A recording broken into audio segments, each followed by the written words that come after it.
There's a building in Switzerland that's been standing for over 100 years. Its roof has never been replaced, not once.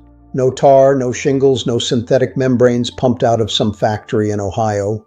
And here's the kicker. It actually gets stronger every year.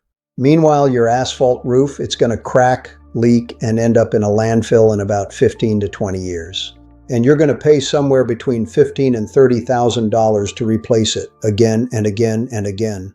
So why are we doing this? Why are we covering our homes in petroleum-based garbage that we have to keep buying when humans figured out a better way literally thousands of years ago? Stick with me because what I'm about to show you is going to change how you look at the house you live in. And by the end of this video, you're going to know exactly how to build one of these yourself for a fraction of what your last roof repair cost. But first, if you haven't hit that subscribe button yet, do it now. Seriously. I dig up this kind of stuff so you don't have to, and YouTube only shows my videos to people who actually engage. Help me out, help yourself out. Let's get into it. All right? So what is a living roof? Simply put, it's a roof that's alive. Soil, plants, sometimes moss, sometimes wildflowers, sometimes vegetables, growing right on top of your house. Also called green roofs, sod roofs, or turf roofs, depending on where you're from. And before you write this off as some hippie nonsense, let me give you a little history lesson, because this isn't new. This isn't trendy. This is how humans have been roofing their homes for at least 1,000 years. In Iceland, in Norway, and the Faroe Islands, people built turf houses because that's what they had. Wood was scarce. But grass was everywhere. And it turns out a roof made of dirt and living plants is basically a superpower. It insulates your house in winter, it cools your house in summer, it absorbs rainwater, it muffles sound.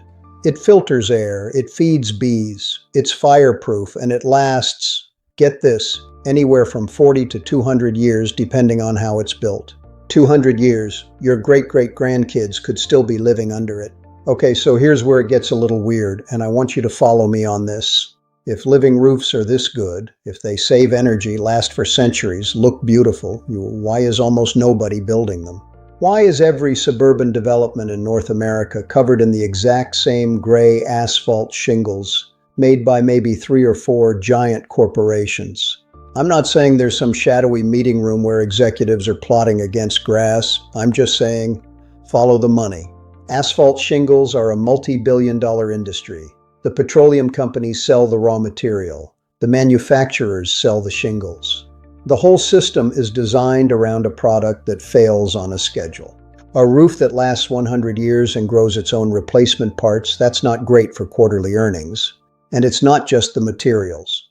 Building codes in a lot of places, especially in the US, make living roofs really hard to permit. You'll find regulations written in language that assumes every roof has to be a certain weight, a certain pitch, a certain material.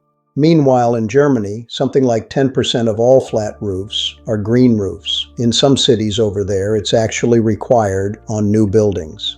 So the technology exists, the know-how exists, the materials exist. We just don't use them in most of the world. Funny how that works. Let me get into the actual science of why this works so well, because this part blew my mind. A living roof has layers. From the bottom up, you've got your structural deck. That's whatever your house is already made of, usually wood or concrete. Then a waterproof membrane, then a root barrier so the plants don't eat through your house. Then a drainage layer, then a filter fabric, then the growing medium, which is not regular topsoil, it's a special lightweight mix. And then the plants themselves. Now here's the magic. In summer, your normal black asphalt roof can hit temperatures over 150 degrees Fahrenheit.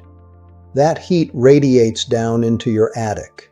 Your AC fights it all day long. Your electric bill cries. A living roof, the surface temperature stays close to the ambient air temperature, sometimes below it, because the plants are evaporating water, basically running a free air conditioner. In winter, all that soil and root mass acts as insulation. Studies have shown energy savings anywhere from 15% to 40% on heating and cooling. And the water, oh man, the water. A standard roof sheds rainwater immediately. It blasts off into your gutters, into the storm drain, and during heavy rain it overwhelms city sewer systems and causes flooding. A living roof, it holds on to 50 to 90% of that rainwater. The plants drink it, the soil stores it. It releases it slowly back into the atmosphere or out through controlled drainage. If every house in a city had a living roof, urban flooding would basically stop being a problem. Just think about that. Quick interruption, because I know some of you are sitting there thinking, okay, this all sounds cool, but how do I actually do this? We're getting there. The DIY breakdown is coming up in a few minutes, and it's the most practical thing you'll watch all week. But while you're here, hit that subscribe button. I've got videos coming on rainwater harvesting, off-grid power, and a deep dive into rocket mass heaters. Don't miss them. All right, back to it. There are basically three categories of living roof, and which one you build depends on your goals, your budget, and how much weight your house can handle. The first is called extensive. This is the lightweight option. You're looking at 2 to 6 inches of growing medium, low-growing plants like sedums, mosses, and hardy succulents, and you barely have to maintain it. This is what most beginners start with, and honestly, it's what most homes can support without major structural changes. The second is semi-intensive. A little more soil, maybe 6 to 12 inches, more variety of plants, wildflowers, small grasses, some herbs. Needs a bit more weight tolerance, a bit more maintenance. The third is intensive. This is basically a rooftop garden. We're talking up to 4 feet of soil, full-on shrubs, vegetables, sometimes even small trees. You can walk on it, hang out on it, grow your dinner on it. But it's heavy. We're talking hundreds of pounds per square foot when saturated, and you almost always need professional engineering input. The mats are the easiest. You literally roll them out like sod. I'm going to walk you through doing this on a small structure, a shed, a chicken coop, a tiny house, a garage. Don't start with your main house. Learn on something small. If you mess up, you've learned cheap. Step 1, check your structure. Living roofs are heavy. Even an extensive one is going to add 15 to 35 pounds per square foot when fully saturated. Your shed probably wasn't designed for that. So either build the structure new or reinforce what you've got. If you can hang from the rafters and they don't groan, you're probably okay. The sweet spot is between 2 and 20 degrees. Flat roofs pool water and you'll have rotting issues. Too steep and the soil slides off in the rain. Flat roofs pool water and you'll have rotting issues. Too steep and the soil slides off in the rain. If your roof is steeper than 20 degrees, you can still do it, but you need to build retaining edges and use erosion blankets to hold things in place. Step 3, waterproofing. This is the most important step and the one you don't want to skimp on. EPDM rubber pond liner is the budget-friendly DIY favorite. Lay it down with significant overlap, run it up the sides of your roof edges, and seal any seams with the appropriate tape or adhesive. Test it by filling it with water and watching for leaks before you put a single shovel of dirt on top. Above the rubber, lay down a root barrier. Cheap option, a second layer of thick polyethylene plastic like 6 mil at minimum. This stops aggressive roots from puncturing your waterproofing. Step 5, drainage. This is where a lot of DIYers go wrong. You need somewhere for excess water to go or your soil turns into anaerobic mud. The traditional method is a 2-inch layer of gravel or lava rock. The modern method is a dimpled plastic drainage mat, looks like an egg carton, which is lighter and works better. A layer of landscape fabric over the drainage layer keeps your soil from washing down into the drainage and clogging it up. Step 7, growing medium. This is not topsoil from your garden. Regular soil is too heavy and compacts too much. You want a special lightweight mix, typically about 70 to 80% expanded shale, perlite, or pumice, and 20 to 30% organic matter like compost. You want a special lightweight mix, typically about 70 to 80% expanded shale, perlite, or pumice, and 20 to 30% organic matter like compost. Step 8, plants. For beginners, sedums are your best friend. They're succulents, they're tough as nails, and they spread to cover bare spots. Sedum album, sedum acre, sedum spurium. Get a mix. You can buy them as plugs, as cuttings, or as pre-grown mats. If you want more variety, throw in some chives, some creeping thyme, some sempervivums, those hen and chicks you've seen at the garden center. Native wildflowers can work too if you've got enough soil depth. Step 9, water it in. For the first season, you'll need to water it regularly until the plants are established. After that, most extensive living roofs need basically zero watering. The system takes care of itself. That's it. That's the whole thing. A weekend project if you've got the materials lined up. Total cost for a small shed roof?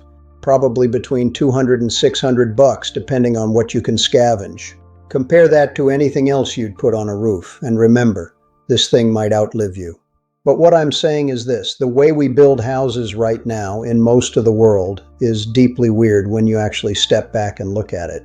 We use materials that are toxic to produce. We use designs that fight the environment instead of working with it. We pay enormous sums of money for things that fail on a predictable schedule. And we're told this is just how it is, this is just how houses work. It's not how houses work, it's how houses work for the people selling you houses. The good news? The knowledge is still out there. It was never lost. It's in old Norwegian farmsteads and Tibetan monasteries and Icelandic turf houses that are still standing after 1,000 winters. In Icelandic turf houses that are still standing after 1,000 winters. And now you've got it too. Even if you start with just a tiny shed in your backyard, you're learning a skill that connects you to something real. You're learning a skill that connects you to something real, so go build something. Start small. Make mistakes on a chicken coop before you make them on your house. And when it works, when you see the first wildflowers blooming on top of that little shed roof you built with your own 2 hands, you'll get it. If this was useful, do me one favor. Hit subscribe, like the video, drop a comment telling me what you're thinking about building. Because I read every single one of them, and you'd be amazed how often I make videos based on what you guys ask for. I've got more videos coming on this kind of stuff. Practical, hands-on, the kind of knowledge that used to be common and somehow got buried.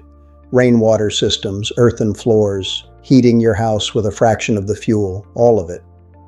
But none of that reaches you unless YouTube knows you're interested, so hit that button. Help me help you. I'll see you in the next one.